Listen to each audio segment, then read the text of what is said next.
Nació el 15 de octubre de 1844 y murió el 25 de agosto de 1900. Fue uno de los filósofos más importantes y controvertidos de la historia del pensamiento occidental. Nietzsche nació en Prusia, que era un estado más poderoso de una Alemania que aún no estaba unificada. Su padre era sacerdote luterano, que falleció cuando tenía 5 años. Tanto él como su hermana Elizabeth fueron criados por su madre con el rigor propio de su época y entorno social. Irónicamente, Nietzsche se convertiría, pasados los años, en uno de los mayores detractores del cristianismo en todos los tiempos.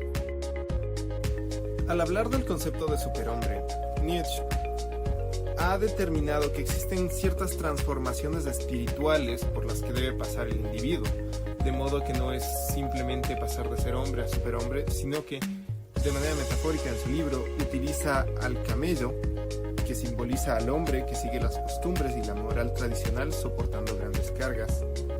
Después de eso viene la transformación en el león, que hace referencia a un hombre revolucionario que enfrenta la esclavitud moral.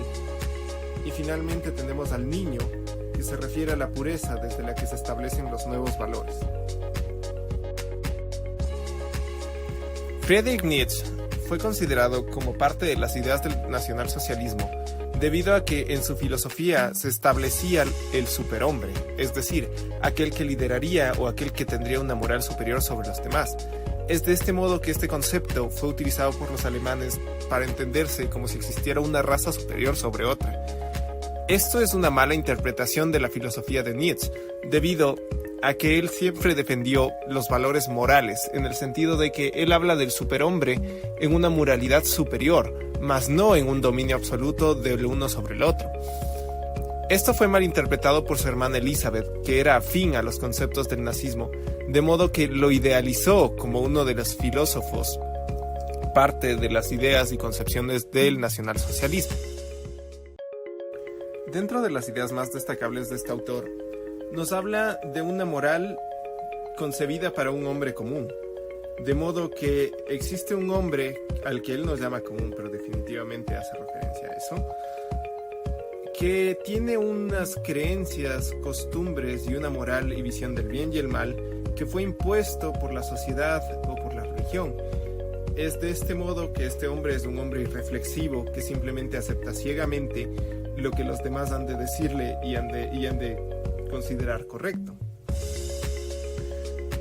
Básicamente, Nietzsche critica fuertemente las creencias irreflexivas del hombre, de modo que considera que la mayoría de la gente simplemente es dominada por un tipo de líder. Este líder que va a ser el superhombre, que es la persona que ha reflexionado, que ha entendido y sobre todo que ha pensado, formándose a sí mismo un tipo de moral distinta.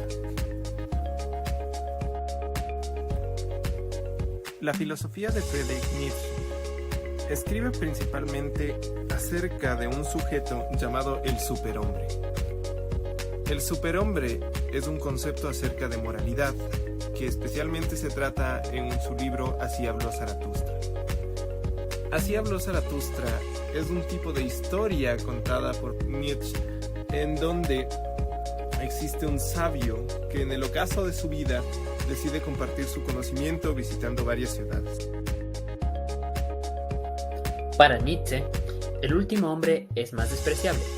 A diferencia de su superhombre, es un sujeto incapaz de generar su propio sistema de valores, que convierte en bueno todo aquello que precede de su auténtica voluntad de poder. Estos últimos hombres, pequeños, demasiado pequeños, en su debilidad se someten a una esclavitud, resignados e inmersos en el más alienado compromiso, sin rebeliarse contra los valores que se les impone, ante lo cual no tiene un propio sentido de vida y se dejan envenenar por aquellos que desprecian la vida. De ahí que el gran anhelo nietzscheano es que estos hombres desaparezcan, para que advengan superhombres que solo crean en lo real, en lo que pueden ver, que razonen sin que se conviertan en ningunos insensibles. El superhombre es consciente de sus pasiones y sus sentimientos, pero su voluntad de poder le permite dominarse a sí mismo, sin dejarse arrestar totalmente por ellos.